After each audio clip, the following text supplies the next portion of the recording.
আমি এখানে এটা কুচিয়ে রেখেছি। আমি এখানে এইটাকে কুচিয়ে রেখেছি। এবার একটু আলু সিদ্ধ করব।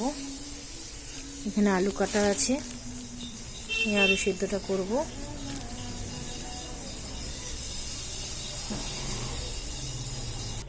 আলু সিদ্ধটা করা আছে, আলু সিদ্ধটা করে রেখেছি।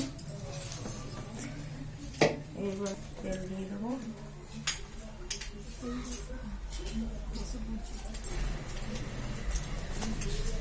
আচ্ছা, এর মধ্যে একটুখানি কালো জিরে ফোড়ন দেবো। হ্যাঁ, একটু জিরের গুঁড়ো,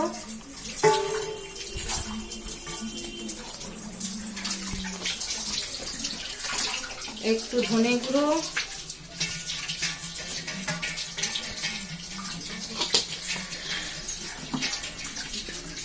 একটু লঙ্কার গুঁড়ো,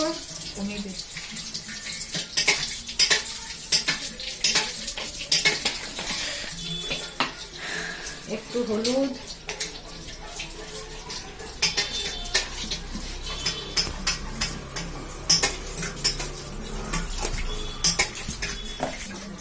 হ্যাঁ গ্যাসটা একটু লোতে করে এই কটা জিনিস দিয়ে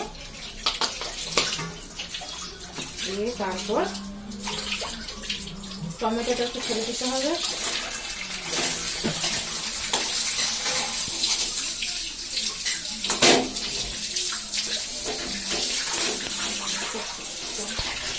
আলু দিলাম, আলুটা দিয়ে এরকম করে নেড়ে এরপর আমি এটা দিয়ে দেবো গাজর আর বিট দিয়ে মিক্স ইয়েতে মেশানো ছিল,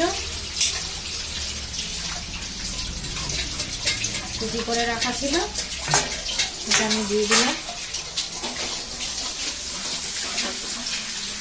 বাদামটা আমি এর মধ্যে অ্যাড করব, বাদামটা এর মধ্যে আমি অ্যাড করব।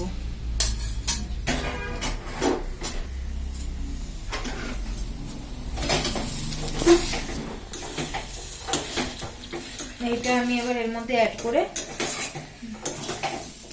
বানানো হয়ে গেল।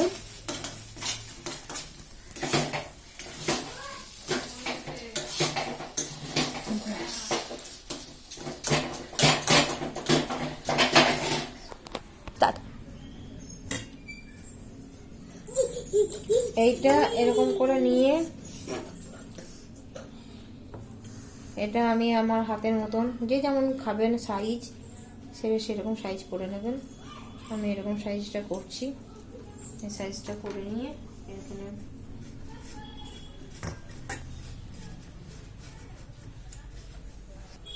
বিস্কুটের গুঁড়োর মধ্যে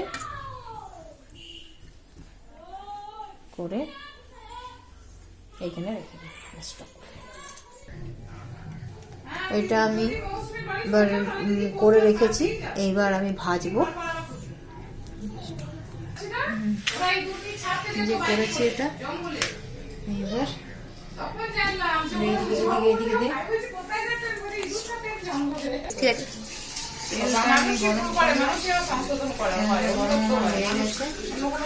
তেলটা আমার গরম হয়ে গেছে। এবার আমারও তো এক সময় পিঁপড়ে বন্ধ মারি না, পিঁপড়ে যদিও বা পায়ের সময় মরে গেল কোনো সময় আত্মসার শেষ থাকে না আমার ছেলে।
গেছে, এটা আমি তুলে রাখবো।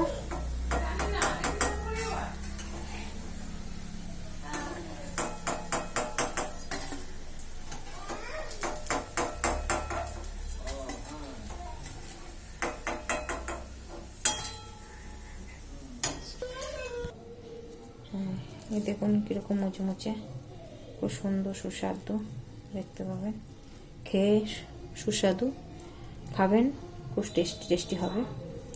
ঠিক আছে, ওয়েলকাম, রাখছি বন্ধুরা, সবাই একটু খেয়ে দেখবেন যেমনভাবে বানিয়েছি। ঠিক আছে, শেয়ার করবেন, কমেন্ট করবেন আর লাইক করবেন প্লিজ বন্ধুরা।